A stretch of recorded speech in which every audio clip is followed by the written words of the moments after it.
Patty Duke first found her acting voice as Helen Keller in The Miracle Worker. She played two perfect teenagers on TV, but Patty Duke's real life was a nightmare. Her managers drugged her, stole her money, and wouldn't even let her watch her own show. By 19, she was desperately trying to escape, but that was just the beginning. From shocking DNA tests to hidden mental illness, this is the dark story of how Hollywood's golden girl finally broke free, and the price she paid to survive. Patty Duke was born Anna Marie Duke on December 14, 1946, at Bellevue Hospital in Manhattan. From the very beginning, her life was shaped by hardship. Her father, John Patrick Duke, worked as a handyman and cab driver, but struggled with alcoholism. Her mother, Frances Margaret McMahon, was a cashier who suffered from severe clinical depression that often turned violent. The family lived in a cramped four-room apartment in Elmhurst, Queens, where bedbugs crawled through the walls and money was always scarce. Life at home was filled with instability. When Patty was 6, everything fell apart. In 1952, her father was forced out of the house, leaving Frances alone with 3 children. His departure wasn't just physical, it was emotional. He became little more than a memory, someone Patty rarely saw until his death in 1963. Left on her own, Frances struggled to provide. The stress became too much. She lashed out at her children, sometimes with words, sometimes with violence. Patty and her siblings, Raymond and Carol, learned to tiptoe around their mother's moods, never knowing what to expect. Love and warmth were hard to come by. Their home wasn't a place of comfort. It was a place of survival. Then came the Rosses. In 1954, when Patty was 8, her mother made a decision that changed everything. John and Ethel Ross were talent managers who had already been working with Patty's older brother Raymond, but they saw something special in Patty. They promised to turn her into a star. More importantly, they convinced Frances that they could give Patty a future she could never afford herself. Desperate for a way out, Frances agreed. That moment marked the end of Patty's childhood. The Rosses took full control. They moved her into their home, cutting her off from her family. She was only allowed to see her mother during laundry visits, short meetings that felt more like a routine than real reunions. They even changed her age, making her 2 years younger on paper to make her more marketable. But their most drastic decision was erasing her identity entirely. Anna Marie is dead. You're Patty now. Those words from Ethel Ross weren't just a statement. They were an order. From that moment on, she had to be Patty Duke, whether she wanted to or not. By the time she was 12, she had already appeared in commercials and TV dramas like Armstrong Circle Theater. She also acted in the soap opera The Brighter Day. That same year, in 1959, she became a contestant on the game show The $64,000 Question. It seemed like a major achievement, but the moment turned sour when the truth came out. The show had been rigged. Patty admitted that she had been given the answers in advance. She even testified before Congress, exposing the fraud behind the scenes. Despite the scandal, her talent kept pushing her forward. Later that year, she starred as Tootie Smith in a television adaptation of Meet Me in St. Louis. Her performances proved she was more than just a child star caught in controversy. But while her career was moving forward, her personal life was becoming more controlled. Her managers, John and Ethel Ross, didn't just shape her career. They controlled her entire world. They isolated her from her family, allowing her mother only brief visits to do laundry at their home. Patty learned quickly that the only way to survive was to do what they wanted. In October 1959, she took on the most demanding role of her life, Helen Keller, in the Broadway production of The Miracle Worker. She was just 12, but the intensity of the role made it feel like she had lived a lifetime. The play required her to throw herself into physically exhausting scenes with Anne Bancroft, who played her teacher, Annie Sullivan. Their performances were so intense that both had to wear padding under their costumes to protect themselves from bruises during fight scenes. The play ran until July 1961 and turned Patty into a true star. Her name was even raised above the title on the theater's marquee. a rare honor for someone so young. The success of the play led to a film adaptation in 1962, and Patty was chosen to reprise her role. Under the direction of Arthur Penn, she delivered a performance that was both raw and unforgettable. She captured Helen Keller's frustration and eventual triumph with such authenticity that critics and audiences were stunned. The film became a classic, and Patty's work in it was undeniable. On April 9, 1963, at just 16 years old, she made history as the youngest person at the time to win an Academy Award in a competitive category. That moment should have been one of the happiest of her life, but the people who controlled her career also controlled who could celebrate with her. Her mother wasn't allowed to attend the Oscars. The Rosses claimed it was because they feared she might embarrass Patty. Instead, they brought their dog, dressed in a mink stole. The absurdity of it all only highlighted how much control they had over her life. Patty later reflected on that night with mixed emotions. She had reached a level of success that most actors only dream of. But behind the glamour, she was just a teenager who had been shaped by years of manipulation. The Rosses had given her fame, but they had also taken away her childhood. Patty Duke was only 16 when she became a television star. She had already won an Academy Award for The Miracle Worker, but The Patty Duke Show made her famous in a different way. From 1963 to 1966, she played identical cousins Patty Lane and Kathy Lane in a show that ran for 104 black-and-white episodes. It was a light-hearted sitcom about two girls who looked exactly alike but had completely different personalities. Patty was a lively teenager from Brooklyn Heights who loved rock and roll. Kathy was a polite and cultured girl from Europe. Their differences led to constant mix-ups and comedic situations, which made the show popular with audiences. The special effects were groundbreaking for the time. To make it look like Patty Duke was playing two characters in the same scene, the production team used split-screen technology, which was difficult to pull off in the 1960s. For more complicated shots, they used a traveling matte process to combine two separate film strips into one. Even their hairstyles helped distinguish them. Patty wore her hair in a flip style, while Kathy's was turned under. Despite these innovations, most of the stories focused on Patty's adventures, leaving Kathy in the background. The show started strong. In its first season, it ranked as high as number 18 in Nielsen ratings. It remained successful through its second season, but by the third, its popularity started to fade. Audiences were shifting to new programs like Lost in Space, and ABC was debating whether to switch The Patty Duke Show to color. United Artists Television, which produced the series, refused to pay for the change. The disagreement led to its cancellation in 1966. But even at its peak, the show was not a happy experience for its young star. Patty Duke later admitted that she disliked playing Patty and Kathy Lane. The cheerful and carefree personas she showed on screen were nothing like what she was going through in real life. The show's creator, Sidney Sheldon, based the two characters on what he saw as different sides of Duke's personality. Years later, doctors diagnosed her with bipolar disorder, which explained why she had such extreme mood swings. At the time, though, she just felt trapped. While working on The Patty Duke Show, Duke earned around $3,000 per week, a huge salary for a teenage actress in the 1960s. But when she turned 18 and expected to access her trust fund, she discovered that almost all of her money was gone. Out of what should have been hundreds of thousands of dollars, only $84,000 remained. The Rosses had spent the rest on themselves. One of the most shocking things about her time on the show was how little she knew about its success. The Rosses kept her completely in the dark.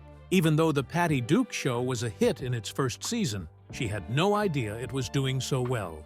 She wasn't allowed to watch episodes while they aired because the Rosses believed it might turn her head. She also didn't know how much money she was making. Years later, she learned that between her salary, merchandising deals, and other business ventures tied to the show, she had earned between $500,000 and $1 million. Most of it had vanished. Moreover, they fed her alcohol and prescription drugs as a teenager, keeping her dependent on them while isolating her from the outside world. Duke later described herself as a perfect Stepford child, unable to make choices for herself. But by the time she turned 18, everything changed. She met Harry Falk Jr., a 32-year-old assistant director on The Patty Duke Show, and for the first time, she saw a way out. Their relationship started in secret. Duke knew the Rosses would never approve. When they found out, they saw it as a direct threat to their control and tried to destroy it. The biggest move they made was relocating The Patty Duke Show from New York to Los Angeles, hoping the distance would break the couple apart. But the plan backfired. Instead of pushing Duke away from Falk, it only made her more determined to escape. She moved into her own apartment, banned the Rosses from visiting the set, and began making decisions for herself. On November 26, 1965, just a few weeks before her 19th birthday, Duke married Falk in a small ceremony at the Little Brown Church in Studio City. For years, she had been under the tight control of her guardians, Ethel and John Ross, who dictated nearly every part of her life. Now, she was finally free. But freedom didn't bring stability. She was battling something she didn't yet understand: bipolar disorder. Her moods swung wildly between extreme energy and deep depression. One moment, she was full of ideas and unstoppable ambition. The next, she was sinking into despair. Neither she nor Falk knew how to handle it. The tension grew. She turned to alcohol and Valium, hoping for relief, but it only made things worse. She attempted suicide multiple times, though she later admitted these were desperate cries for help rather than true attempts to die. Her weight dropped to a dangerous 76 pounds as anorexia took hold. Their marriage had little chance of survival. They separated in 1968 and divorced in 1970. That same year, her life took an even more chaotic turn. In June 1970, in the middle of a manic episode, she impulsively married Michael Tell, a music promoter she barely knew.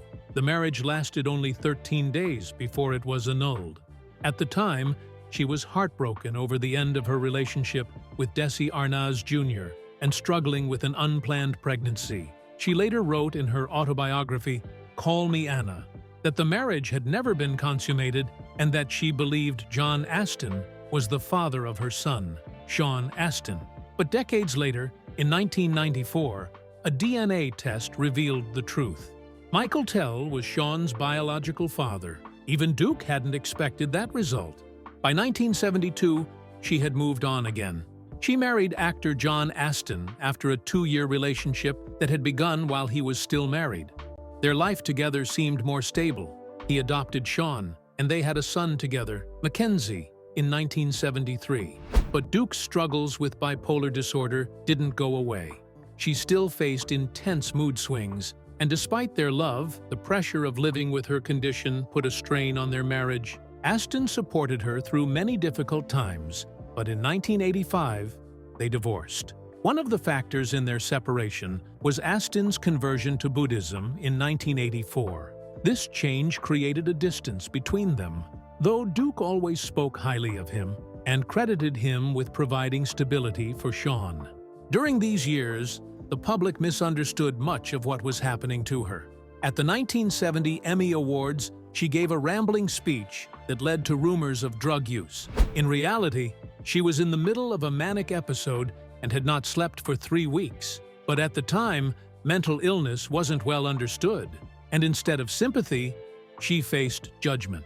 Patty Duke had spent years as America's sweetheart, but by the late 1960s, she was ready to break away from the image that had defined her childhood. She found that chance in 1967 with Valley of the Dolls, a film that promised to show her as a serious adult actress. Instead, it became one of the most controversial roles of her career.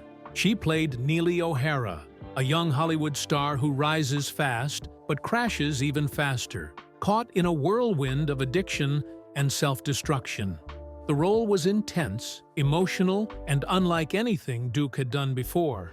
But she didn't enjoy the experience. She later called the film Valley of the Dreck, making it clear how much she disliked it. Critics weren't impressed either. They saw her performance as exaggerated, and the movie itself was widely panned. But despite the backlash, audiences kept watching. Over time, Valley of the Dolls became a cult classic, and Duke's portrayal of Neely turned into one of the film's most memorable aspects. The harsh criticism could have ended her career. She was already going through one of the most difficult periods of her life, struggling with mental health issues while finally breaking free from the abusive managers who had controlled her since childhood. But instead of retreating, she found a way to rebuild. In 1969, she starred in Me, Natalie, a coming-of-age drama that gave her a chance to prove her talent. She played Natalie Miller, a young woman struggling with self-esteem and independence in a world that didn't see her as beautiful.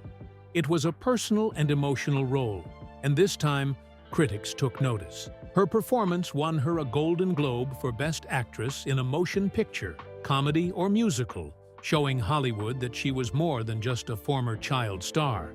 Television became the next big chapter in her career. In 1970, she starred in My Sweet Charlie, a groundbreaking made-for-TV movie that tackled issues of race and prejudice. She played Marlene Chambers, a pregnant runaway who unexpectedly forms a bond with a black lawyer trying to escape racial violence. It was one of the most powerful performances of her career, watched by 18.5 million households. The role earned her a Primetime Emmy for Outstanding Single Performance by an Actress, proving once again that she could take on complex characters and make them unforgettable. Her success on television only grew.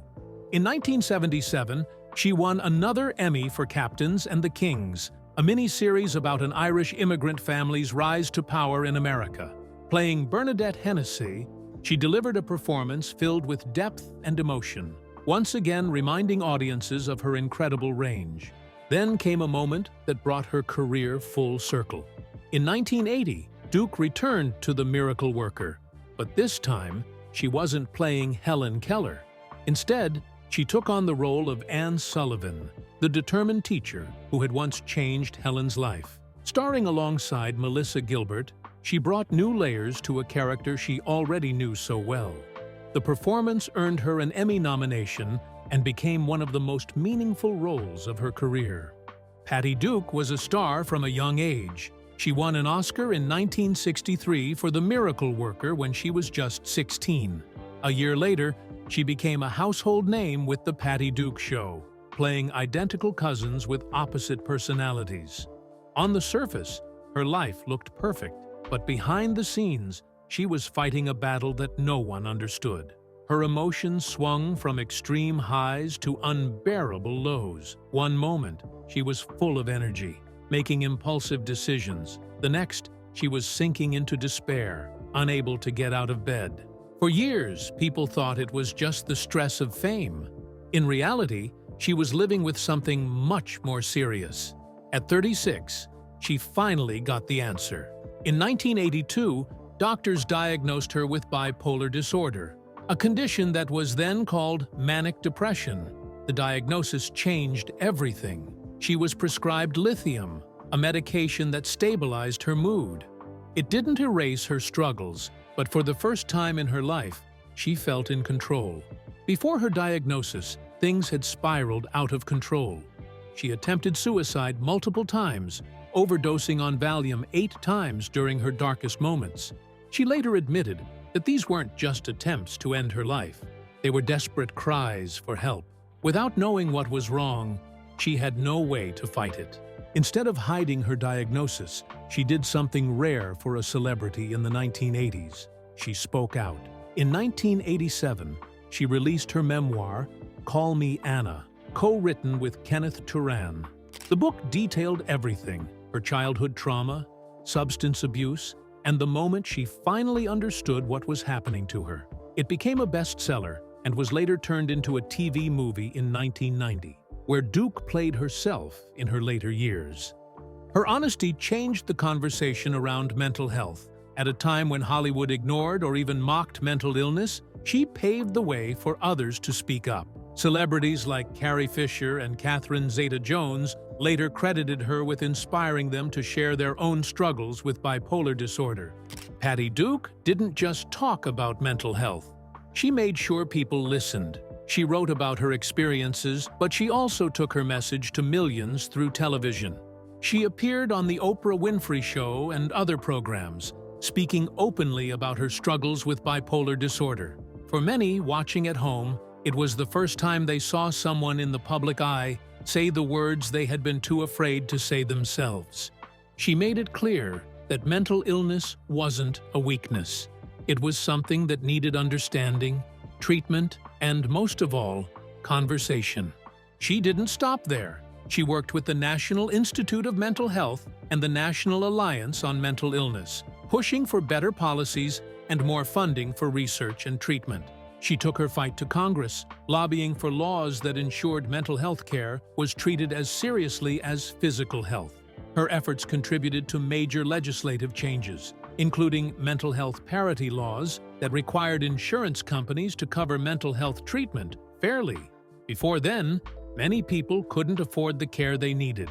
Duke helped change that. But her impact wasn't just in politics. She changed the way people thought about mental illness. Before she spoke out, it was something most people kept secret, even from their own families.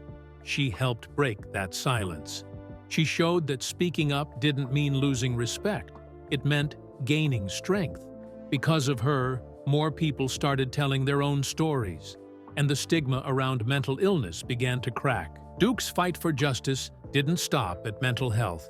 From 1985 to 1988, she served as the president of the Screen Actors Guild, only the second woman ever to hold the position. It was a tough job. The industry was changing, and actors were facing new challenges. She led the way in making sure they had the support they needed. One of her biggest achievements was helping establish the SAG Foundation, which provided emergency financial aid and education programs for struggling actors. She also pushed for more diversity in Hollywood. Under her leadership, SAG introduced a low-budget motion picture agreement that encouraged studios to hire women, minorities, seniors, and disabled performers. It was a major step toward making the industry more inclusive. Her leadership wasn't just about policies. She was willing to fight. In 1987, she led a 6-week strike for better conditions in the animation industry. The following year, she led a 3-week strike to secure fair pay for actors in commercials. These weren't easy battles, but they were necessary. The entertainment industry relied on actors, yet many were underpaid and overworked. Duke refused to accept that. She also took a strong stand against right-to-work laws, which threatened union power by allowing non-union workers to benefit from contracts without paying dues. If those laws had passed, unions would have lost their strength and actors would have lost their protections. She fought to make sure that didn't happen. Leading SAG wasn't easy. The organization had internal conflicts, and not everyone agreed with her approach. But by the time she stepped down in 1988, she had left her mark. That year, SAG celebrated its $1 billionth in residual payments. That milestone wasn't just a number. It was proof that actors were finally getting fair compensation for their work. Patty Duke's life changed in 1986 when she married Michael Pierce, a retired Army drill sergeant. They met while filming A Time to Triumph and formed an instant bond. Duke had spent most of her life in the spotlight, but this was something different. Pierce wasn't just a partner. He gave her the sense of stability she had never really known. She became a stepmother to his 2 daughters, Raylene and Charlene, and in 1988, they adopted a son, Kevin. Instead of staying in Hollywood, they moved to a farm in Idaho, far from the chaos of the industry. This new life was nothing like her past.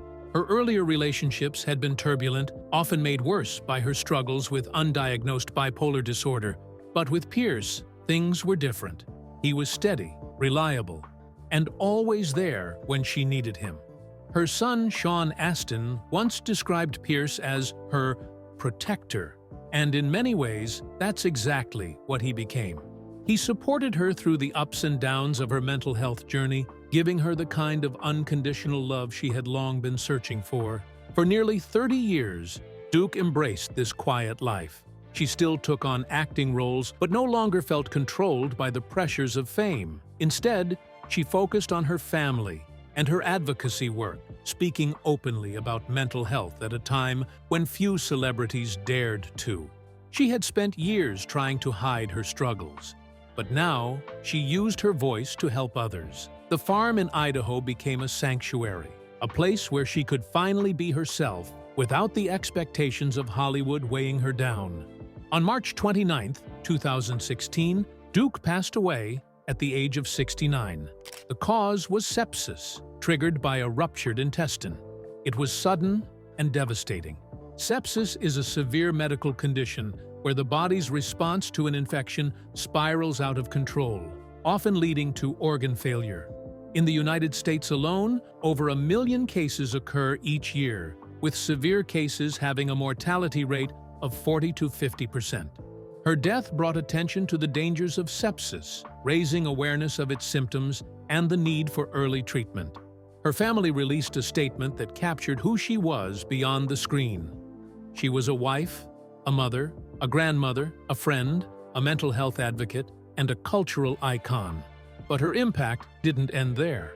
Sean Astin launched the Patty Duke Mental Health Initiative to continue the work she had started. Duke had spent her life fighting for herself, for her family, and for those who felt unheard. Even after her passing, that fight carried on.